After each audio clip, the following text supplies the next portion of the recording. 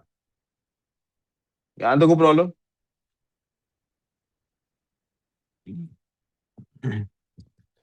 تو ان کو یہ جو حضرت جویریہ بنت الحارث تھیں یہ کیپٹیو آئیں بیٹل کے اندر. آپ صلی اللہ علیہ وسلم نے کیا کیا تھا، پروفیٹ صلی اللہ علیہ وسلم کو یہ ان کے حصے میں آئیں. یہ ان کے آپ صلی اللہ علیہ وسلم نے ان کو آزاد کیا. آج سے تم آزاد ہو، یہ سوشلی اعلان کرنا پڑتا تھا. عزت بحال ہو جائے. مثال کے طور پہ آپ میں سے کوئی میرا غلام ہے، میں نے اس کو آزاد کر دیا، اپنے آپس میں ہماری بات ہے، نہیں یار تو میرا بھائی ہے، غلام تھوڑی تو بھائی ہے. باہر سب کو کیا پتا ہے یہ میرا کیا ہے، تو باہر والے اس کی وہ عزت کریں گے؟ نہیں نہ کریں گے باہر والے وہ عزت. تو اس لیے سوشلی یہ اعلان کرنا پڑتا آج سے یہ آزاد ہے. آزاد کیا اور اس کا ایک اور اعلان کا حصہ کیا بن گیا، لے میں اس سے شادی کر رہا ہوں. کیونکہ لونڈیوں سے تو شادیاں نہیں ہوتی تھیں. لونڈیوں سے شادیاں، شادی تو کسی آزاد خاتون سے ہوتی تھی. لونڈیاں تو آپ پر ویسے ہی حلال تھیں، سب لوگوں پر، جس جس کے پاس لونڈی تھی وہ اس کے لیے ویسے ہی حلال تھی جیسے بیوی حلال ہوتی. یہ لونڈیوں کی جو اس زمانے میں جب غلام اور لونڈی ہوتے تھے، لونڈی اسی طرح حلال. یہ ملازمہ کی بات نہیں ہو رہی، گھر کی ملازمہ کی. وہ لونڈی والا کانسیپٹ ہے یو اون somebody. اس زمانے میں یہی تو بتا رہا ہوں، پہلے سے ایک سلسلہ چل رہا ہے. تو لونڈیوں کو اب حقوق دیے جا رہے ہیں. آگے آپ آئندہ کسی کو لونڈی نہیں بنا سکتے. اچھا. آئندہ جی میں پھر سے ریپیٹ کرتا ہوں کہ اسلام نے کوئی فیصلہ دیا ہے اور مسلمان نے کوئی فیصلہ کیا ہے. ان دونوں باتوں میں فرق ہے. اسلام نے اعلان کر دیا کہ آج سے آپ لوگ غلام اور لونڈی نہیں بنائیں گے. مسلمان بعد میں بناتے رہے ہیں تو یہ مسلمانوں کا مسئلہ ہے، یہ اسلام کا مسئلہ. میں آپ کو اسلام کی بات بتا رہا ہوں. اب میری بات سمجھ آئی؟ میں نے کس کی بات بتائی آپ کو؟ اسلام کی. مسلمان کیا کرتے تھے یہ نہیں میں آپ کو بتا رہا. وہ مسلم ہسٹری ہے، اس کا اب اتنا زیادہ اسلام نہیں پڑھنا جتنا آپ پوچھ رہے ہیں میرے سے. ہاں مسلمان یہ سارا کچھ کرتے رہے، کرتے بھی اسلام کے نام پہ رہے، لیکن غلط کرتے رہے، صحیح کام نہیں کرتے. وی کلیئر آن دس؟ تو آپ صلی اللہ علیہ وسلم نے ان کو آزاد کر کے ان سے شادی کر لی. اور اس شادی کا نتیجہ کیا ہوا؟ اس احسان مندی کا، یہ اس زمانے میں احسان مندی کنسیڈر ہوتی تھی. پورے قبیلے نے اسلام قبول کر لیا. پورے قبیلے نے اسلام قبول کر لیا. She was known for her continuous worship and was described as a woman of great faith and patience. بہت زیادہ عبادت گزار تھیں تو انہیں بڑا ہی تحمل مزاج اور صبر والی خاتون کنسیڈر کیا جاتا تھا. ام حبیبہ رضی اللہ تعالیٰ عنہ، یہ آپ کو میں بتا چکا ہوں کہ حضرت یہ جو ابو سفیان تھے انہوں نے کہا تھا کہ میری بیٹے کو آپ سکرائب رکھ لیں اور میری بیٹی سے شادی کر لیں تاکہ میری کوئی عزت بحال ہو. حبیبہ رضی اللہ تعالیٰ عنہ was the daughter of Abu Sufyan, a leader of Quraysh. She had migrated to Abyssinia. یہ پہلے ہی مسلمان ہو چکی ہوئی تھیں. انہوں نے ابیسینیا حبشہ کی طرف ہجرت کی with her first husband, but after he left Islam. یہ جو جن کے ساتھ یہ گئے تھے نا حبشہ، ان صاحب نے وہاں جا کے اسلام چھوڑ کے کرسچینٹی کو مذہب اختیار کر لیا تھا. تو جب وہ کسی نے مذہب چھوڑ دیا تو نکاح ٹوٹ گیا. جب نکاح ٹوٹ گیا the Prophet صلی اللہ علیہ وسلم married her to support her and strengthen ties with her family. آپ صلی اللہ علیہ وسلم نے ان سے شادی کر لی. She narrated hadith and was dedicated believer. ان کا بہت احترام ہے. آپ اندازہ کریں کہ اہل تشیع جو ہمارا ایک بڑا فرقہ ہے اسلام کے، بیسیکلی تو دو بڑے فرقے ہیں نا، ایک سنی اور ایک شیعہ. پھر سنیوں کی آگے سے آف شوٹس ہیں اور شیعوں کی آگے سے آف شوٹس ہیں. سنی جو ہیں وہ تو ساری امہات المومنین کے لیے بہت زیادہ احترام اور عزت رکھتے ہیں. اہل تشیع ایسا نہیں کرتے. وہ کہتے ہیں جو حضرت علی کے خلاف اٹھ کے آئے ہیں، کدھر جانا آپ نے، بیٹھ جائیں پھر. جو حضرت علی کے خلاف اٹھ کے آئے ہیں ان کا وہ احترام، اور کرتے بھی ہیں تو واجبی سے احترام کرتے ہیں. وہ بھی ام حبیبہ کون ہے؟ امیر واجبی مطلب فارمیلٹی والا. ام حبیبہ جو ہے وہ کون ہے؟ امیر معاویہ کی بہن ہے، ابو سفیان کی بیٹی ہیں، لیکن ان کا وہ بہت احترام کرتے ہیں، کیونکہ ان کا کرائیٹیرین کیا ہے کہ جو حضرت علی یا ان کے خاندان کے خلاف اٹھے گا اس کے خلاف ہم ہوں گے، جو نہیں اٹھے گا اس کے ساتھ ہم ہوں گے. حضرت صفیہ بنت حی رضی اللہ تعالی عنہا was the was from a Jewish noble family of بنو نذیر. یہ بنو نذیر آپ کو پتا ہے، بنو نذیر کے ساتھ ہمارے رفڑ چلتے رہے. She was taken captive after the battle of خیبر. یہ خیبر کے بعد کیپٹیو ہوئی، آپ صلی اللہ علیہ وسلم نے ان کو آزاد کیا اور شادی کی. یوں بنو نذیر کے ساتھ معاملات سیٹل ہو گئے. This union helped ease tensions between Muslims and the Jewish tribes. She was also known for her intelligence and devotion. اور آخر میں میمونہ بنت الحارث رضی اللہ تعالیٰ عنہ. Maimuna was radhiyallahu anha was the last wife of the Holy Prophet sallallahu alaihi wasallam and was known for her piety and wisdom. She was instrumental in preserving hadith and was the one who narrated the Prophet sallallahu alaihi wasallam's final words before his passing. آپ کو پتا ہوگا مشہور حدیث کہ آپ صلی اللہ علیہ وسلم نماز کا آخری وقت میں کہتے رہے لوگوں کو، اور کہتے رہے عورتوں کے بارے میں ڈراتے رہے، اور یہ جو ورڈز ہیں آپ صلی اللہ علیہ وسلم کے، یہ انہی سے نریشن ہم تک پہنچی ہے. کنکلوژن کیا ہے؟ کیا ہم نے ہیڈنگز دینی ہے؟ ہیڈنگز نہیں دینی، لکھنا یہ سارا پیراگراف فارم ہے. لکھنا کیسے؟ ہیڈنگز دیں گے تو کنسیڈر نہیں ہوں گی، لیکن ہیڈنگز دینے کی ضرورت بھی. Examiner does not want your long answers. آپ نے بہت دھیان سے دیکھنا ہے سوال پوچھا کیا. اگر اس نے پوچھا ہے کہ write a note on wives of the holy prophet صلی اللہ علیہ وسلم، تو یہ اسی طرح کی بات ہے. اگر اس کا فوکس کس بات پہ ہے کہ کیوں اتنی شادیاں کی ہیں، تو ہر وائف کے ساتھ ہم نے ریزن لکھی ہوئی ہے، تو آپ کا بھی فوکس کس پہ ہونا چاہیے؟ ریزنس پہ. اگر اس نے پوچھا ہے کہ ایفیکٹ کیا ہوا ہے، تو آپ کا بھی کس پہ فوکس ہونا چاہیے؟ ایفیکٹ پہ. نیمز آپ کو اور ترتیب بہرحال یاد رہنی چاہیے. اور کنکلوژن کیا ہے وہ آپ اسی کے ساتھ لاسٹ پیراگراف بنائیں گے. Each wife of the holy prophet صلی اللہ علیہ وآلہ وسلم contributed uniquely to Islamic teachings. ہر کسی کے ایک یونیک محنت ہے اس کے اوپر، سب نے کچھ نہ کچھ ڈیووٹ کیا ہے آپ صلی اللہ علیہ وسلم کی دین، جو دین لائے ہیں اس دین کی خدمت میں. their marriages provided protection to widows. بیواؤں کو پروٹیکشن ملی. بیچ میں آپ نے دیکھا بیواؤں سے شادی ہوئی تھی. strengthened alliances. آپ نے دیکھا قبائل کے ساتھ معاملات ٹھیک ہوئے، قبیلہ مسلمان ہو گیا، یہودیوں کے ساتھ معاملات ٹھیک ہو گئے. and set examples for Islamic family. اور اسلامک فیملی سسٹم کے لیے ایگزامپل سیٹ ہوئی. انہوں نے بعد میں نریٹ کرتی. آپ کا کیا خیال ہے ان کو بعد میں شادیوں کی اجازت کیوں نہیں تھی؟ قرآن نے کیوں ڈکلیئر کیا امہات المومنین؟ تو ایک بڑی بنیادی وجہ ان شادیوں کی یہ ہے کہ یہ بعد میں دیر تک زندہ رہیں اور اصل دین لوگوں تک پہنچائیں. اصل دین کیا ہے؟ اٹ از ناٹ نماز، اٹ از ناٹ زکوٰۃ، it is not Hajj, it is not روزہ، اٹ از اخلاقیات. رسول اللہ صلی اللہ علیہ وسلم کے دیکھیں آپ کے سامنے تو میں ایکٹنگ کر سکتا ہوں نا بہت اچھا ہونے کی، کہ نہیں؟ کر سکتا ہوں نا، ہوتی نہیں میرے سے لیکن کر سکتا ہوں نا.